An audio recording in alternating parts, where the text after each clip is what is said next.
Bom, maravilha! Chegamos ainda, né, no capítulo 1, só que na parte 3.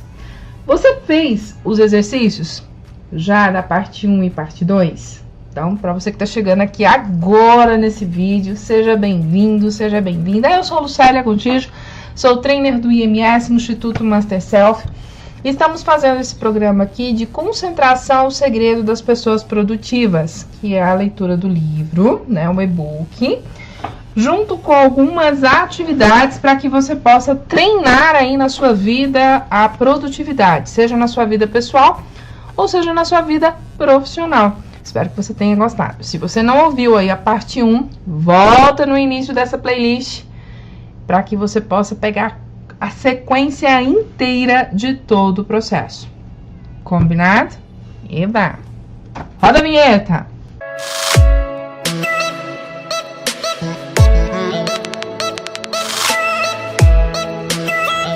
Parte 3. Então, na parte 3, nós vamos estar trabalhando aqui, nesse caso, está na página 10, tá? A grande questão: como alcançar o Mushin? Perguntei ao meu sensei. Essa é a grande questão. Ele respondeu. Ele tocou no meu ombro e pediu que eu seguisse até o centro do recinto. Esse já era o jeito dele responder à maioria das minhas indagações. Assumi uma posição de combate e nós iniciamos um leve treinamento. Desde o início, estava tendo dificuldades para manter o meu foco. Eu me sentia ansioso. Minha atenção pulava de uma coisa para outra e tinha um impulso irresistível em fazer algo, qualquer coisa. Então, comecei a desferir golpes. De fato, estava desferindo quase a totalidade dos golpes e meu professor, por outro lado, não estava fazendo quase nada. Quando ele golpeou, acertou de cheio. Racionalizei de todo o meu treinamento, fez dele um golpeador mais ligeiro. Mas finalmente descobriria que ele treinou a sua mente para ser mais veloz e foi o que fez toda a diferença. Tinha muito ainda que aprender. Ser frequentemente atingido tornou-se comum para mim naqueles primeiros dias. Ainda tinha que aprender que a verdade, a velocidade é resultante de como você processa mentalmente as informações e da correta tomada de decisão, e não apenas do ímpeto de fazer as coisas rapidamente. Uma vez, treinando com uma estudante mais avançada, vi meu instrutor observando do outro lado do dojo, local de treinamento de artes marciais. Tudo o que conseguia pensar era como adotaria derrotar rapidamente a minha adversária, somente dessa vez, e impressionar o meu professor. Concentrei meu foco e tentei fazer que isso ocorresse, lançando um vistoso Cartwheel Kink, eu não sei se eu falei certo, mas é esse mesmo, contra minha parceira, mas ela facilmente bloqueou. Depois ela me deu uma rasteira, fazendo-me cair de rosto no tatame. Meu instrutor não se mostrou impressionado, pelo menos não em relação a mim. Em vez disso, ele trocou de lugar com ela e pediu que eu permanecesse no tatame. Quero que você veja algo, ele falou. Então, vamos ao centro do recinto. E a lição começou. Todos os seus movimentos foram suaves e serenos. Seus olhos estavam bem abertos e compenetrados como os de gato. Eles pareciam um espelho, completamente atentos, porém sem reflexão. Isso é o que muitos relatam sobre o olhar fixo das artes marciais. Minha tarefa era viajar para dentro daqueles espelhos e aprender algo sobre prestar atenção.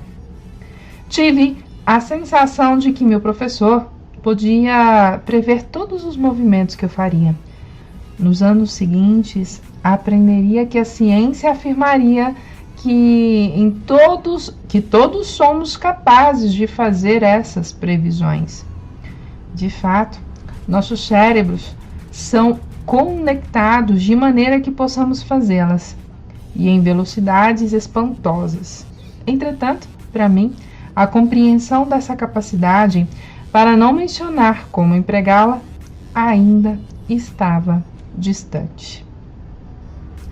Esse tipo de intensidade mental que você deseja, meu sensei comentou. Quando eu estava treinando mais cedo, a intensidade que demonstrei era o tipo de agressividade que você usaria para cortar madeira. Esse tipo de foco concentra pura intenção. O que ele estava tentando me mostrar era justamente o oposto, a atenção. Seja paciente, ele falou. Procure visualizar o seu alvo em vez de pensar nele. Eu estava começando a perceber que em várias ocasiões não estava atingindo os alvos. Veio à minha mente a intenção, na ausência de uma boa atenção, poderia ser verdadeiramente perigoso. O único pensamento é suficiente para criar um intervalo nas suas ações. É nesse momento que você tem a maior probabilidade de cometer um erro e será incapaz de agir rápido, o bastante para corrigi-lo, ele acrescentou. Os japoneses chamam esse intervalo perigoso, interrupção de pensamento, de suki. A melhor coisa a fazer, caso o suki ocorra, é aceitá-lo. Independentemente do que você faça, não resista. Ou o intervalo somente se intensificará, criando um entrelaçamento de pensamento e incerteza do qual Boom se referia. Para me ajudar a compreender, o meu professor me forneceu uma imagem. Deixe sua mente fluir como uma águia, ele falou. Sempre que você tiver um pensamento, deixe-o fluir através da superfície da sua mente, como um reflexo, sem interrupção. Se você praticar, sua mente pode tornar-se de tal ligeira que ela parecerá automática. Meu sensei nunca mencionou física para mim, porém, ele e o David Boom certamente pensavam da mesma maneira. Agora você compreende? Ele indagou. Entendi intelectualmente, mas ainda demoraria um tempo antes que realmente compreendesse. Nos dias e meses seguintes, ele nunca argumentou seu ponto de vista em relação à atenção.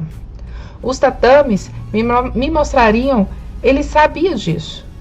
Depois de muitos meses de treino, um aluno mais graduado e eu estávamos lutando sobre os olhares do nosso professor. O aluno mais experiente lançou uma sequência de chutes e então, rapidamente, lançou um soco na direção da minha cabeça. Sem pensar, ergui meu braço para bloquear o ataque, virei-me e executei um contragolpe. Tudo isso aconteceu instantaneamente. Muito bem, comentou meu sensei. Perfeito! E você nem mesmo pensou a respeito. Essa talvez foi uma das minhas experiências mais precoces de vivência do Mushin. Estava começando a deixar a minha mente fluir em vez de interrompê-la com pensamentos prejudiciais sobre o que deveria ou não estar fazendo. Prática e experiência estavam finalmente rendendo dividendos. Ok, vamos desmembrar a atenção. Conforme saí do mundo das artes marciais e me aventurei no campo científico, cheguei ao consultório do Dr. Trem Neal, um dos principais psicólogos da Universidade de Albany. Tive o primeiro contato com o trabalho de Neal no Anuário de Ciência e Tecnologia McGraw Hill Yearbook of Technology. no qual ele havia escrito um capítulo sobre percepção. Depois, vinha a descobrir a abundante pesquisa que ele realizou sobre o assunto, referendado por cientistas que trabalhavam com a atenção aparentemente de todos os lados. O que me atraiu para o seu trabalho foram as extensas pesquisas no campo da atenção seletiva, isso é, a capacidade do seu cérebro de escolher a cada momento que informação é pertinente para suas metas imediatas e que informação não é. Minha esperança era de que ele compartilhasse comigo o quadro mais detalhado sobre o que ocorre dentro do cérebro. Quando você simplesmente para de pensar e prestar atenção, o que isso me ajudasse a afinar o sistema de habilidades de atenção e o meu sensei havia me ensinado décadas antes. No escritório do Dr. Neil, tinha a aparência que você poderia esperar de um recinto de um cientista pesquisador. Altas estantes repletas de livros, pilhas de papéis de trabalho por todos os lados, um computador no centro e uma grande mesa. Mais papéis de trabalho, ao redor algumas cadeiras com mais estantes repletas de obras e montes de papéis trabalhando ao redor deles. Havia diagramas de cérebro humano na parede e um grande laboratório de pesquisa ao lado do seu escritório. Esperei um pouco mais de uma semana para falar que ele estava ansioso para começar. Então, onde começamos? Ele indagou. Neil acomodou-se em sua cadeira. Ele é uma pessoa afável e calma. Veste camisas de flanela e jeans no inverno. E é fácil trato. Sua pesquisa, que eu passei a admirar, tem muitas pistas para ajudar a decodificar o mistério da atenção humana. Comecei compartilhando com ele a opinião de Isabela em relação à ciência do cérebro. Um enorme sorriso emergiu em seu rosto. Percebi alguns quadros dos seus filhos entre uma das estantes na parede lateral. Talvez o comentário da Isabela o tenha feito lembrar de algo que os seus filhos disseram. Pensei. Sua resposta veio na forma de uma indagação. Se em 200 anos a ciência pudesse substituir um único neurônio do seu cérebro com um neurônio transistor, que é exatamente igual ao verdadeiro, sua mente seria sua? Acredito que sim, respondi. Você ainda teria a mesma informação na sua mente. Suas memórias, sentimentos, todos ainda estariam lá, não é? Isso mesmo, ele disse. Agora, e se você substituísse todos os seus neurônios com os transistores, sua mente ainda seria sua? Há uma diferença entre o que Neil chama de forma, as células que perfazem o seu cérebro, e conteúdo, a informação que você carrega e descarrega do seu cérebro. O conteúdo é sua mente, ele disse. A diferença está no cerne de compreender o que é atenção e como você pode usá-la efetivamente. Também está no cerne da determinação de Isabela de manter a posse da sua atenção. Neil insiste que sua mente é a combinação de informações que ingressam nela e o que você faz com essas coisas. Na explicação de Neil, semelhante à de Bloom, sua atenção participa do processo. Ele explicou que, naquele exato momento, parte de nossas mentes eram, até um certo ponto, iguais. Isso é, nós estávamos compartilhando informações semelhantes.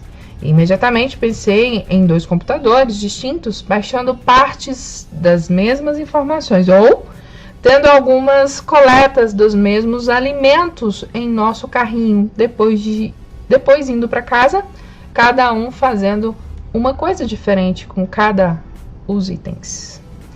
Todavia, o que estamos fazendo com aquela informação era distinto. O fato é que, embora você compartilhe a sua atenção com os outros, outras mentes, no final, o que você faz com a informação que coleta pode ser de tal pessoal quanto uma impressão digital. Nesse sentido, o comentário espontâneo de Isabela sobre a atenção permanecer a ela foi divertidamente preciso e algo que muitos dos pesquisadores com os quais conversei falavam que valia a pena registrar, especialmente em relação a manter a sua boa atenção quando nos tornamos adultos. Quando conversei com o colega de Neil, o psicólogo Frank Velustino, diretor do Centro de Estudo e Pesquisa Infantil da Universidade de Albany, ele chamou a atenção para o fato que a Isabela estava em um estágio de desenvolvimento, pelo qual todos precisamos passar. Escutar isso, de certo modo, foi decepcionante. Havia ouvido histórias de como Einstein literalmente possuía uma seção extra em seu cérebro e que pessoas comuns como você e eu não possuíamos. É como isso foi pelo menos parcialmente responsável pela sua genialidade. O pai orgulhoso que fazia presente em mim fantasiava ouvir a minha filha potencialmente também poderia ter uma extraordinária massa cinzenta. Contudo, o Dr. Velutino explicou: todos passamos por uma fase em que vemos as coisas no possessivo, como se literalmente nos pertencessem. Até mesmo a nossa mente, indaguei. Até mesmo a nossa mente, ele disse.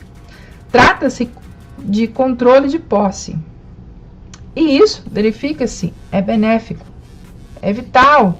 À medida que nós nos tornamos adultos, os sentimentos de posse da própria mente lhe dá um senso de controle sobre a sua vida. Neil explicou que a posse gera confiança e ajuda a construir uma visão positiva do mundo. Desse modo, sentir-se como se não estivesse no controle poderia diminuir, preste bastante atenção nisso aqui, hein? Poderia diminuir a autoestima e também provocar outros problemas, como a depressão. Eu vou abrir aspas aqui, não faz parte do livro. Como hipnoterapeuta, eu venho acompanhado algumas pessoas com sintomas de depressão. E a maioria delas, grande parte delas, é porque na infância teve situações mal resolvidas. Então, quando com a hipnose você volta, você consegue trabalhar restaurando, ressignificando a história da infância, desde a gestação, você consegue fazer com que essas pessoas tenham uma vida em abundância. Então, tudo volta lá na época de quando você era criança. Bom, depois a gente fala mais sobre isso, vou dar continuidade aqui no livro, tá? Bom, ambas condições diminuíram ainda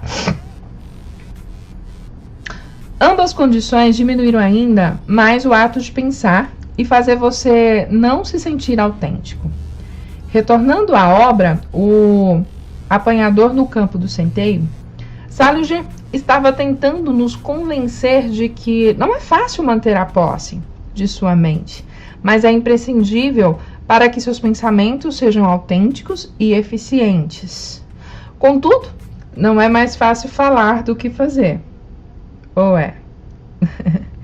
Desenvolver a intensa consciência de si ou de sua habilidade de sentir e produzir o que está na sua mente, conteúdo, pode ser um bom primeiro passo e para o desenvolvimento da empatia ou sua habilidade de sentir o que as outras pessoas estão sentindo, seu conteúdo. Pode ser o seu próximo passo. É o que eu gosto muito de trabalhar, no caso, a resiliência, né? Quando você começa a sentir o que o outro sente. Abre aspas e fecha aspas, né? Continuando aqui no livro. Empatia tem muito a ver como obter e manter o controle, explicou Velutino. Permitindo que os sentimentos de outros entrem no seu campo, você poderá ver e contemplar como o seu comportamento os afeta. A empatia permite que você antecipe as consequências de seus atos. Trata-se de um estágio viral de crescimento, porque lhe fornece mais informações para mensurar as suas respostas à medida que você trabalha para alcançar suas metas diárias. Por exemplo, se você sabe que seu parceiro para de prestar atenção toda vez que você levanta sua voz, mesmo que você faça para enfatizar algo, poderá escolher consensualmente uma maneira melhor de enfatizar outras coisas. Para aqueles que Para aqueles de nós sem uma massa cinzenta adicional, como o de Einstein, o que se torna extraordinário em nossas vidas é o que fazemos com as informações que coletamos. O procedimento singular empregamos em nossas rotinas diárias, e é nesse momento que o sentimento de posse e a empatia pode realmente ter um papel relevante. O Dr. Tud,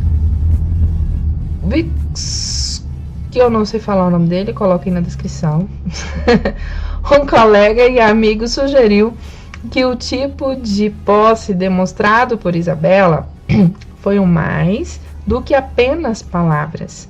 É sobre si, quem você é, o que está sentindo interiormente, ele afirma. E de acordo com Vygotsky, acho que é sim, uma vez que sua mente está conectada a outras e compartilha um conteúdo, você é capaz de prever o que você faz com o que você faz e afeta, e como que eles fazem afeta você. Eu vou repetir isso aqui. Achei muito interessante.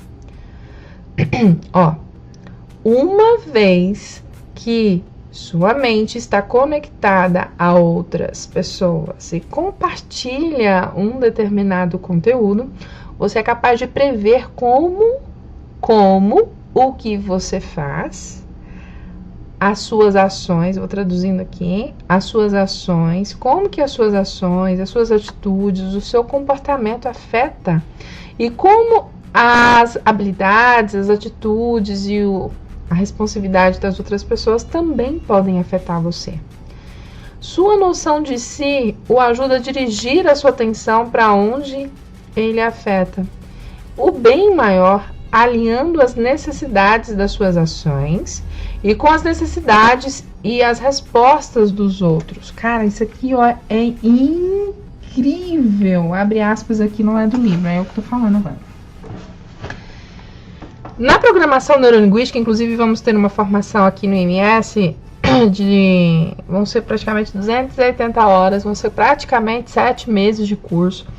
A gente tem um pressuposto da PNL que é um mapa, não é um território. E quando a maioria dos relacionamentos e conflitos hoje, você percebe que é porque as outras pessoas querem impor o modelo de mundo delas na vida de outras pessoas. E quando as outras pessoas não entendem a mensagem que você quis, aí onde gera o conflito. Porque não tem pessoa certa e pessoa errada. Cada um vai estar certo com base nas suas experiências. Olha que incrível isso aqui nesse livro, só que escrito de uma outra maneira. Então, quando você começa a ter essa percepção de mundo, você começa a ter uma atenção. Primeiro, entendendo quem você é, a forma que você comporta, o que você gosta, o que é realmente importante para você. Mas quando você tem essa mesma atenção na outra pessoa, né, no interlocutor, a pessoa pela qual você está conversando, seja seu cônjuge, seja uma pessoa próxima a você, seja um colaborador aí na sua empresa, perceba que você entendendo o modelo de mundo dessa pessoa, você vai poder trazer ela de uma maneira mais intensa para a atenção que você quer que ela tenha. Nossa, magnífico esse parágrafo aqui, ó. Bom, vamos continuar aqui no livro. Quanto mais autoconsciente você for, mais eficiente e genuíno as suas ações podem se tornar. Olha que lindo isso. Sentir-se autêntico lhe dá a sensação de estar mais no controle, bem como nas habilidades de administrar melhor a vida. Confiança, atitude positiva são os resultados naturais de tudo isso. A sua atenção, da mesma forma que o seu corpo, vai se desenvolver. Por outro lado, a autoconsciência deficiente pode ser bem perigosa. Um exemplo interessante pode ser extraído da pesquisa legendária do psicólogo B.F. Skinner.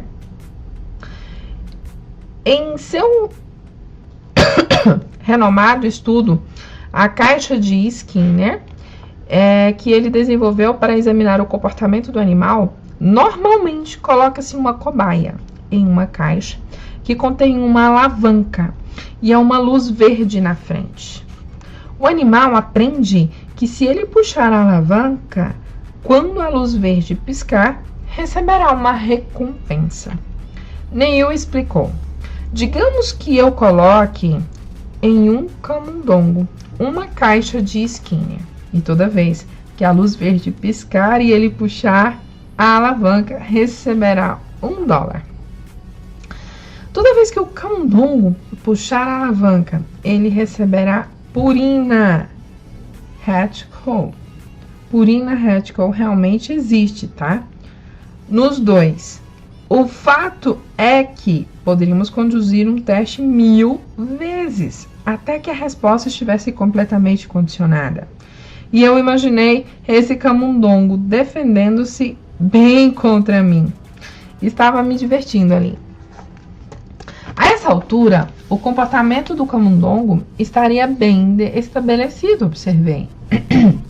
Neil orquestrou uma arqueadura nas sobrancelhas. Ele reclinou em sua cadeira e disse: mas digamos que eu chamasse de lado e lhe falasse que colocaria uma luz vermelha na caixa e que, se você puxasse a alavanca, quando a luz vermelha acendesse, receberia um choque letal.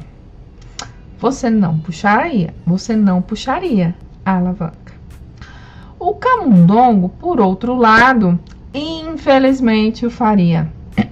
Mas Neil comentou: não tem muita pena do camundongo. Camundongos normalmente podem sobreviver apenas vivendo em seu próprio condicionamento. Uma das coisas mais diferentes, não só dos camundongos, mas também dos outros animais, é a habilidade de criar, como nossas mentes, eventos que não ocorreram. Nós, diferentemente das outras criaturas, podemos prestar atenção a cenários imaginados e ter o pensamento a respeito deles. Contemplar uma variedade de probabilidades e depois, levando tudo isso em conta, pensar a respeito e decidir que direção queremos dar às nossas experiências. Forte isso, hein? Aqui, o pensamento ajuda você a visualizar como realizar o trabalho, como prestar atenção, ajuda você a relacionar o que acontece consigo, seu eu, com seus desejos. Ou lhe ajuda a fazer escolhas, tomar decisão. E lhe ajuda a sentir-se no controle. Semelhante ao meu sensei, Neil também enfatizou que ninguém está lhe falando para não pensar. Tudo está relacionado à atenção, à organização de formas para conseguir o que você precisa e o ato de pensar. Ele disse. Durante a década de 1960, de acordo com Neil, os cientistas gostavam de comparar a mente a um computador. A ideia, porém, é um único computador que controle tudo o que você faz. Foi substituída pela imagem de vários computadores que controlam partes específicas do seu cérebro. Estas áreas incluem coisas como idiomas, habilidades motoras, prazer, dor e emoções. Cada área pode ser visualizada como seu próprio computador, com sua informação específica para cada uma, se reporta ao presidente de sua atenção, que por decidir o que é ou não relevante, ao qual você responde assim como, de que maneira, quando e por quê. Tá ficando claro aí para você? Muito bem. Neil explicou que há dois tipos de informação às quais prestamos atenção e que armazenamos em nosso cérebro. O primeiro denominamos conhecimento declarativo e o outro conhecimento processual. Anote aí no seu caderninho esses dois itens, tá? Conhecimento declarativo e o outro que é conhecimento processual, tá? A gente vai fazer uma tarefa em cima dele. Em linguagem leiga, ele explica: a distinção é feita de maneira mais esclarecedora, sabendo isso ou sabendo como, quando, enquanto o conhecimento declarativo é proposital, tem um valor de autenticidade. O conhecimento processual consiste de habilidades e operações que aplicamos no conhecimento declarativo. Assim, o conhecimento processual não pode ser traduzido em verdadeiro ou falso. Ele varia em grau. Você aprende como andar de bicicleta, Neil explicou, mas não há um momento em que andar de bicicleta é verdadeiro ou falso. Por outro lado, sei que o nome de solteira da minha mãe era Verônica, conhecimento declarativo.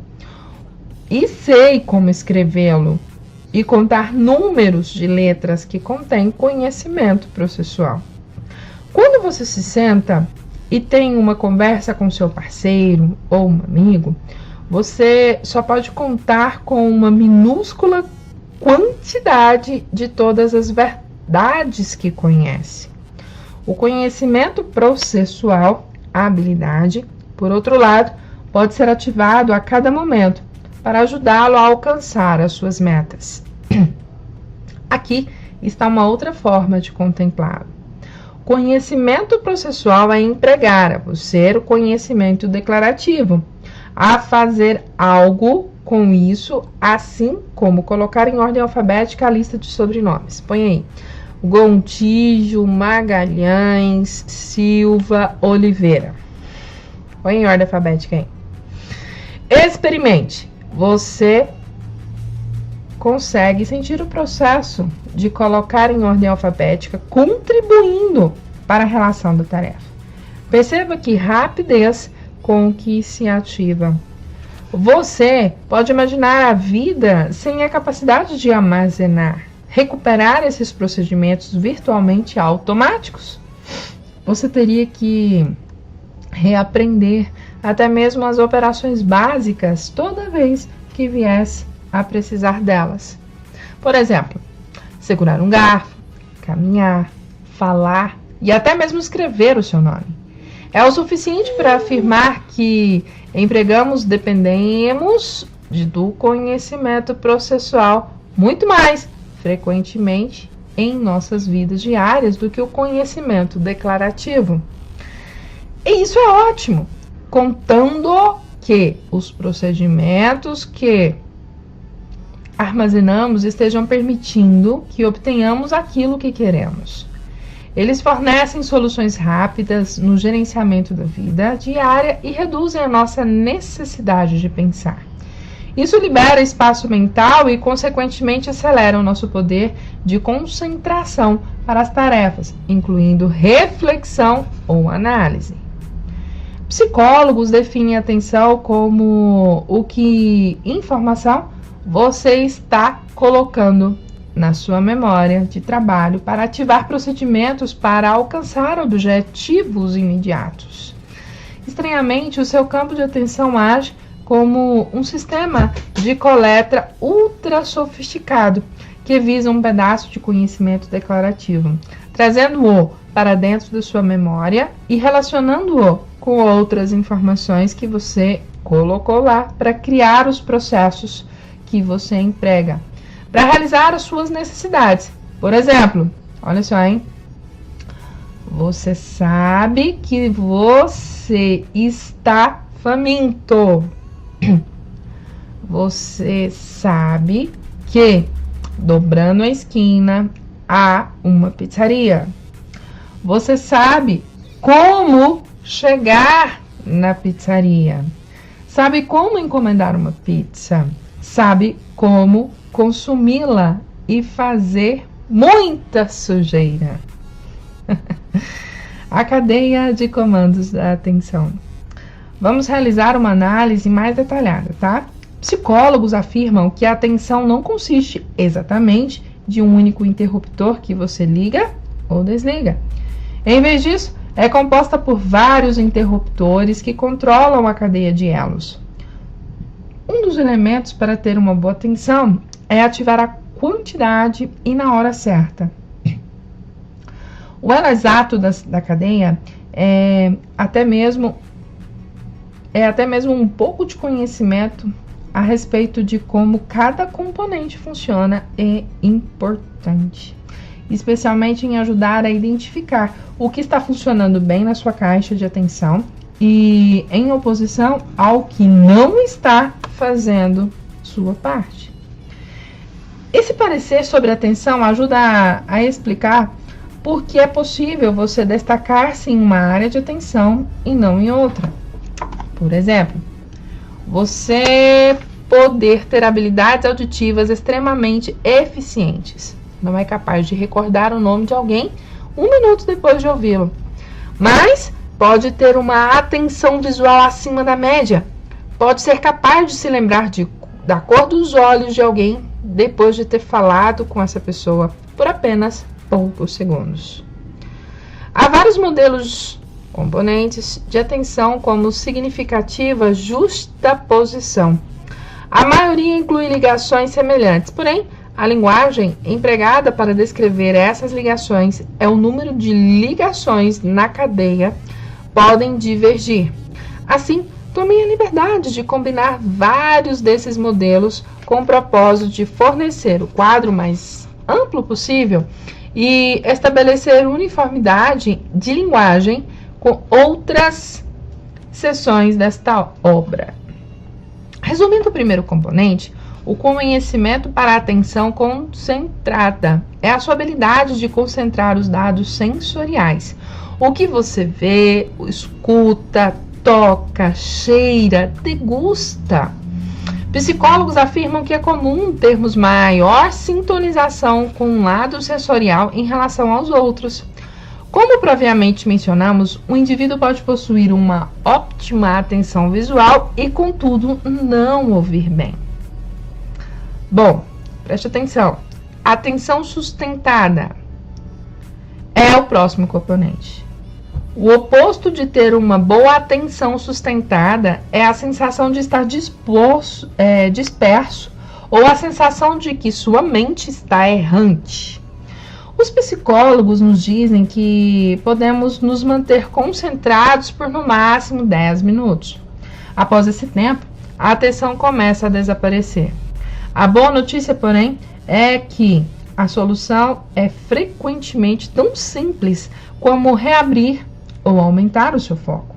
Permitir que ele respire, por assim dizer mesmo, se for por apenas um momento. Cara, isso é incrível, né? Atenção seletiva. Atenção seletiva é uma habilidade de eliminar coisas ao seu campo de foco e de concentrar-se seletivamente a um aspecto da informação sensorial, enquanto ignora os demais. Psicólogos e hipnoterapeutas afirmam que todo momento você se encontra tão inundado de informações que, se prestasse atenção em todas, ficaria tão sobrecarregado em suas outras habilidades de processamento, como a fala, a atenção espacial e pensamentos, que começaria a se desligar. Para ajudar, a natureza nos dotou da capacidade inata de restringir a nossa atenção a uma minúscula fração das informações que nos chamam, assim como a habilidade de alterná-las entre elas. Sua capacidade de manter uma conversa em um recinto ruidoso é um bom exemplo. Nenhum chamou essa habilidade de efeito Crocodile Part. Todos já os vivenciamos em algum momento. Por exemplo, você se encontra em uma festa em que há dezenas de conversas ocasionando. Mesmo assim, ainda é capaz de atentamente prestar atenção ao que o seu amigo está lhe dizendo, enquanto ignora as outras conversas que acontecem no mesmo recinto. Atenção alternada é a próxima. De acordo com os pesquisadores, a atenção não se resume apenas em se concentrar em um único fragmento, lidando sensorial ou uma única tarefa que concentre todo o seu foco. É mais comum alternar entre uma tarefa e outra para trabalhar o seu foco. A notória conversa entre três, de um bom exemplo, em seu lar, assemelha-se ao meu. Você pode, em tempos, ver-se no meio de uma conversa telefônica de alguém que está no quarto com você, dita informações que ele ou ela deseja que você transmita para um indivíduo do outro lado da linha. A codificação, que é a capacidade do seu cérebro de decorar os dados na sua memória ativa, o ajuda a colocar a sua atenção no que alguém está falando, armazenar informações e retornar a sua conversa com outra pessoa, combinando as duas. A atenção do CEO, Chief Executive Officer ou presidente executivo, é conhecida como atenção executiva. Trata-se de uma questão de escolha. Mais importante, contudo, ela possui uma habilidade de fração de segmento, de sobrepujar impulsos e objetivos de atração. Por outras opções favoráveis, não tão óbvias, é o que assume o controle quando uma mãe se esforça para colocar 3 estridentes crianças em seus assentos no carro para que ela possa carregar as compras no veículo e percebe em uma fração de segundos que uma das suas crianças se soltou e está correndo em direção ao tráfego. O motorista que, ao cruzar o farol verde, evita em uma fração de segundos atropelar um cachorro desgarrado que surge em seu caminho. É o artista marcial que evita uma oportunidade de exibir-se para executar o movimento certo. É o empregado que, na sexta-feira à tarde, evita uma discussão e retorna ao seu lar, se sentindo-se leve, feliz e confiante. Bom, aqui eu finalizo na página 21, a parte 3, tá? Do capítulo 1. Vou deixar uma tarefa. Com base nesse capítulo que você acabou, nessa parte 3 do capítulo 1, que você acabou de ouvir, Concentração, o segredo das pessoas produtivas, faça uma pequena análise, tá? E perceba, comece a ter uma alta percepção de como é a sua atenção. É uma atenção mais sustentada? É uma atenção mais seletiva? É uma atenção mais alternada? Ou é uma atenção executiva? Eita, coisa boa, hein? O objetivo desse livro é que você desenvolva todos esses pontos, todos os 4 pontos de atenção, tá? Para que você consiga alternar quando precisar. Mas nesse exato momento, qual desses 4 pontos hoje define você? Se fizer sentido, faça um breve comentário sobre a sua atenção e como você tem prestado atenção, as dificuldades que você tem tido para prestar atenção. Coloque no seu caderninho e depois volte aqui no livro, no vídeo, e faça um breve comentário. Como foi para você passar por essa experiência aqui no canal do Célia Gontijo.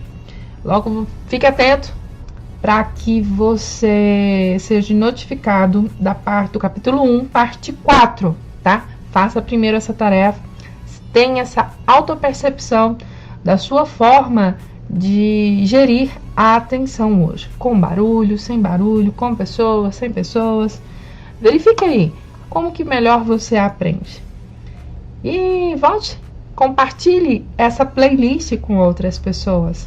Esse livro é muito bacana, é do Joseph Cardilho, Concentração, o segredo das pessoas produtivas. No final dele, você vai estar desenvolvendo novas habilidades de como pensar com mais rapidez, melhorar o seu foco e não dispersar a sua atenção. Por isso que eu estou lendo esses capítulos de forma fragmentada. E onde tem os pontos de mais relevância, a gente vai parar, vai estudar, vai fazer uma associação neural, criando aí uma nova reprogramação mental. Espero que tenham gostado e até o nosso próximo vídeo. Tchau!